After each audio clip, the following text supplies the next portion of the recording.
Now this is taxes from the Predatory Lenders Washington Bureau. Now here you can see the January unemployment report is out, and unemployment came in at 7.9%, and underemployment came in at 14.4%. Also, your average hourly earnings are $19.97 an hour. Also, your average hours worked are 34.4 hours a week. So here you can see the average American makes about $2,900 a month or $35,000 a year. So let's go out to the streets to see what the folks think about this. Now the unemployment rate for January came out and it is at 7.9%, and underemployment came in at 14.4%. What do you think about that? That sounds depressing. I think that that unemployment is it's an epidemic right now. You know, a lot of people are going to be unemployed. This is terrible. I think that shows the economy isn't getting any better. We're being lied to. These numbers are incorrect because within anything that the government gives you, those statistics are off because they feed the public in order for the public not to panic. But in reality, it's way more than 14%. You know, and people unemployed, it's way more than that. So what do you think is the real unemployment rate?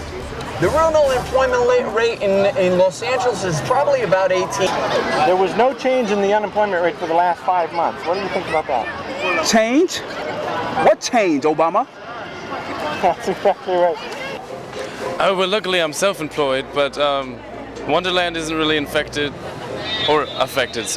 rather, because money grows on trees down there. But in Hollywood, yeah, money is very scarce. That's what I'm saying. I believe it's an epidemic. It's just going to continue to go higher and higher. There's nothing in sight. Well, the thing is, the government has to say that because it'll put the public in panic if they don't. The thing is, you cannot trust our government at all. So you have to understand, even though we are the United States of America, we are, if not the most corrupt nation out of the entire world. The reason I say corrupt is because we have senators who do basically backdoor deals all day long, and there were actual senators who retired and said that and showed proof, you know. And the thing is, it's very incorrect. What they're telling us is such false hope, you know. You have to understand, this administration is all about you scratch my back, I'll scratch yours, and that's within the politicians. Now, employment increased by 157,000 jobs in January, below the average of 181,000 jobs per month. Jobs increased in retail trade, construction, healthcare, and wholesale trade. Yet jobs were down in transportation and warehousing. What do you think about that? Oh, it sounds like we're outsourcing jobs, which sounds terrible because we are an economy that creates jobs. So to outsource them would be like shooting ourselves in the foot or offing with our own head. I think that most of those jobs that are up are part-time jobs, and I don't really know about the other jobs in warehouses and construction, you know. But I know that most of those jobs that was added were part-time jobs. So are you almost done with the construction of the Death Star since you say they're part-time jobs? Yeah, I have nothing to build. No funding. Shows that nothing's changing. We're being lied to. So I need to go back to my galaxy then. No, those numbers are incorrect. It goes back to, you have to understand, it goes back to basically the government was always saying we're in a recession, we're in a recession, we're in a recession. This isn't a recession, this is a depression. You know? They're giving us false hope. These numbers, they just give it to us to make them feel like they're doing something about it. And they're not. You know what I mean? They are to some extent trying, possibly, but if it doesn't advantage or if it doesn't basically, if it doesn't do something for whoever's pulling the strings up at top, whether it's making money or not, they're not going to do it. You know, I mean, it's not to their advantage. We are all about making money. The Senate is all about making money. That's how come you have to vote only 2 terms for your senator. Because these guys, how am I going to have somebody who's over 60 years old, who's over 70 years old, to be mentally competent to run this country? Construction employment increased by 296,000, with 1/3 of the gains occurring in the last 4 months. Yet couriers and messengers lost 19,000 jobs following strong seasonal growth in November and December.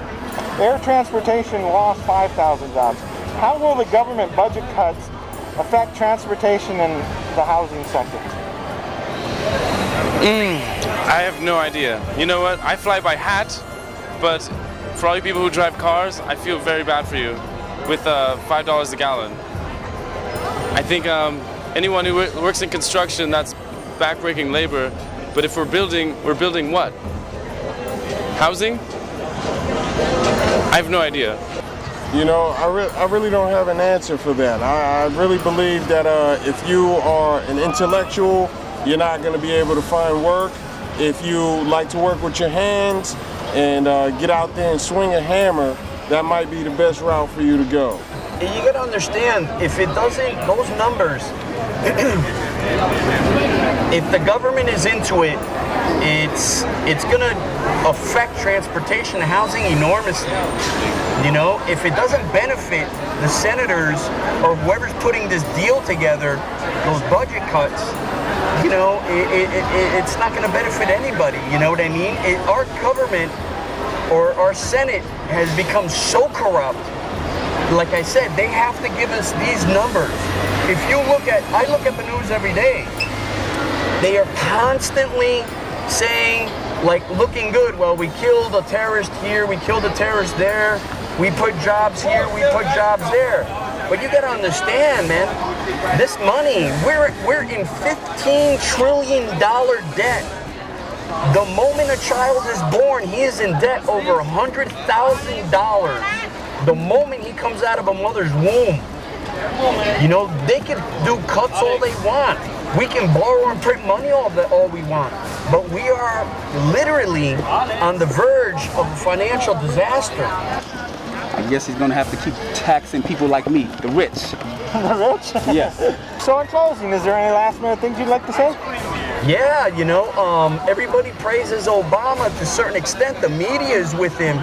All I say is, you know, voice your opinion, because it's almost like everybody's in this like euphoric sleep across the country. The United States has to wake up. Its people has to wake up. You take to the streets, everybody go to Capitol Hill.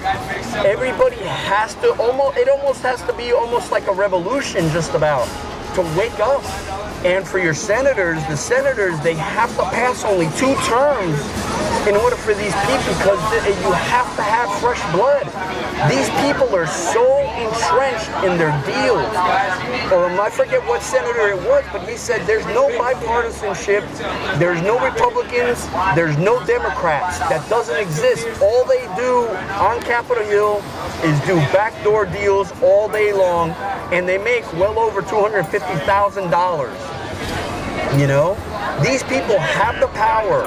They have the power to stop projects and to start projects, you know? And that's the whole thing. Our government is so corrupt, you know? And as far as Obama goes, we got this guy, look, he came from Illinois politics. Illinois politics, when you study it in Chicago, it's called the machine. And within the machine, the creator and the inventor of the machine, when you look at textbooks in Illinois, Chicago, the creator and inventor of the machine, Al Capone. You know, he sold us a bill of goods. And right now, everybody's lethargic. I don't get it. Everybody's just sitting there like, oh, it's all going to pan out. It'll be decades. It'll literally be decades before we get out of this mess. We are $15 trillion in debt. You know, our financial institution is so fragile right now that nobody even gets it. You know? Don't put all your eggs in one basket. The force is strong out here. I feel it. But I got to go back to my galaxy because of all this BS. Welcome to the dark side. So in closing, this is Taxes from the Predatory Lending Network, signing out.